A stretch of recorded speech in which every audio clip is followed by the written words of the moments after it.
Lagos.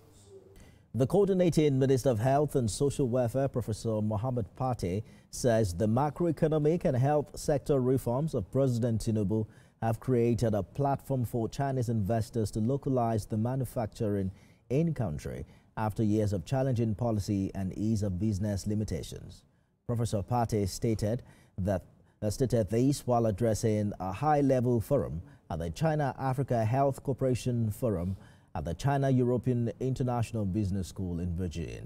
The coordinating minister also noted that many investors present had already established verifiable next steps with him and his team for new entry into the Nigerian market across a wide array of the health sector's vast industrial opportunities. However, in the last 2 years, under the bold and visionary leadership of President Bola Ahmed Tinubu GCFR, Nigeria did in fact take new and more positive direction towards the renewed vision for a peaceful, people-oriented and prosperous nation over time. At the macro level, major structural changes in Nigeria's economy are being tackled successfully. Wasteful petroleum subsidies have been eliminated. Inefficient monetary policies have been rectified. Our power sector is being addressed through various sectoral reforms. Political autonomy for our local governments is being advanced gradually. We've streamlined our tax laws to improve government revenues and are set to take effect very soon. Measures to improve the ease of doing business are gradually succeeding, including our regulatory frameworks.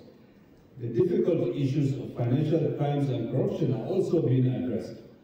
The results of these reforms are beginning to show in the enhanced government revenues, in lower inflation, in the positive economic growth that is beginning to tick up, and overall improvement in our investment climate.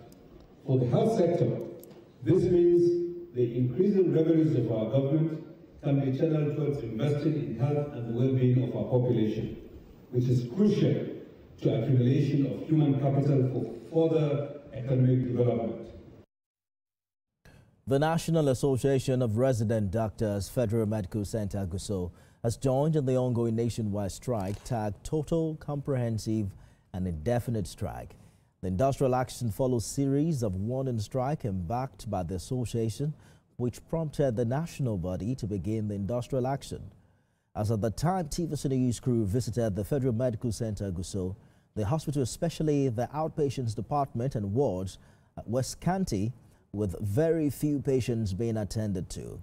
President of the association in the hospital says the strike becomes inevitable on account of the federal government's failure to honor the agreements it reached with the body. Meanwhile, authorities of the Federal Medical Center Gusau, Dr. Umar Abdullahi, says the hospital is still running some skeletal services to meet the needs of patients, especially those on admission.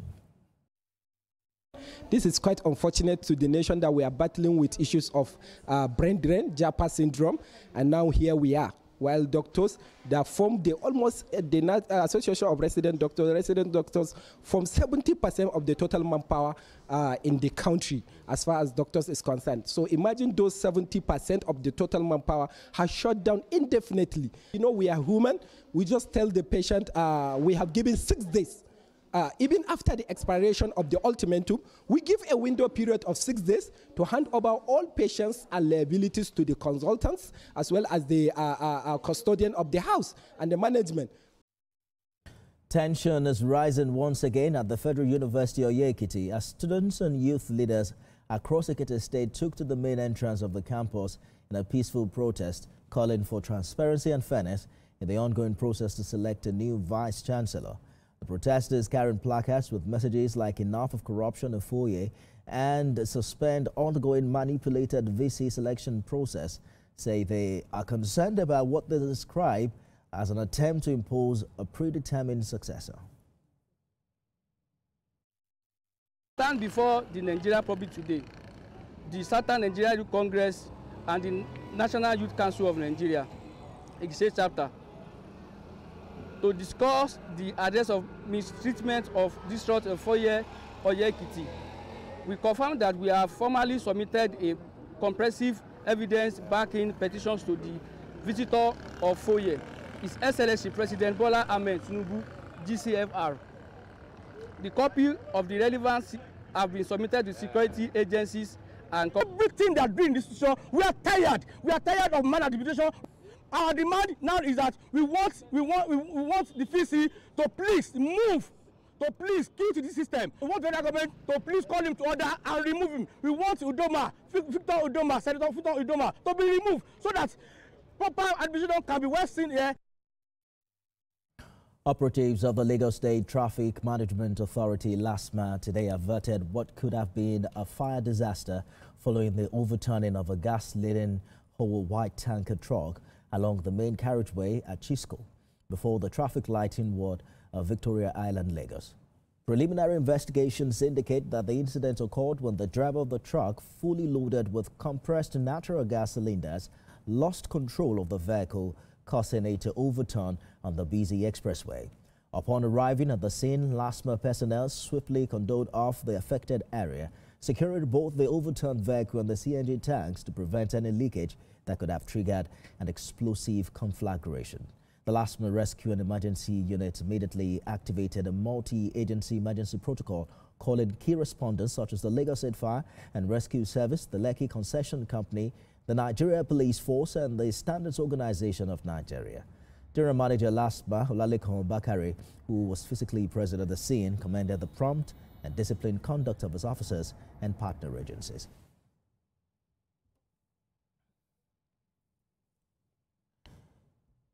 You're watching TVC News at 7. Up next is Business News with Tolulope Okunjobi. Thank you so much, Anifemi. Now, the Chartered Institute of Bankers of Nigeria, that's CIBN, has conferred fellowship honors on key figures in Nigeria's financial sector, including the Minister of Finance and 3 deputy governors at the Central Bank of Nigeria, CBN. The Apex Bank's deputy governor honored were Deputy Governor Economic Policy Directorate, Dr. Mohammed Abdullahi, Deputy Governor Operations Department, Dr. Bala Bello, and Deputy Governor Corporate Services Directorate, Ms. M.M. Usoro. Mr. Edo and the Deputy Governors received the awards alongside 18 bank chief executives.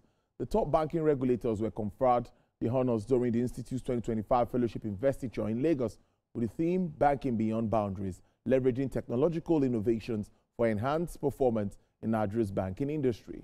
In his address, CIBN's president, Professor Pius Olanrewaju, said the exemplary individuals have continued to shape the future of banking sector and economic development in Nigeria. He commended the CBN and Nigeria's banking sector for steering the economy towards stability and growth. Your presence here today underscores the collective commitment to celebrating and upholding the highest standard of ethics, professionalism, and leadership in this sector of the economy. We honor these exemplary individuals who continue to shape the future of banking and economic development in Nigeria. Your elevation today is not just an award. You are not giving an award, but a recognition of your dedicated service as torchbearers of innovation and integrity. Today, we come together not just to honor new fellows, but also to reaffirm the enduring values that have defined this noble profession, which are integrity, competence, and service. All around the globe, technology has emerged as a new frontier in banking innovations, like artificial intelligence, blockchain technology, open banking, and digital platforms. They are all reshaping the way we save, the way we invest, and the way we conduct transactions. These advancements are tearing down old barriers, broadening financial inclusion, and boosting operational efficiency.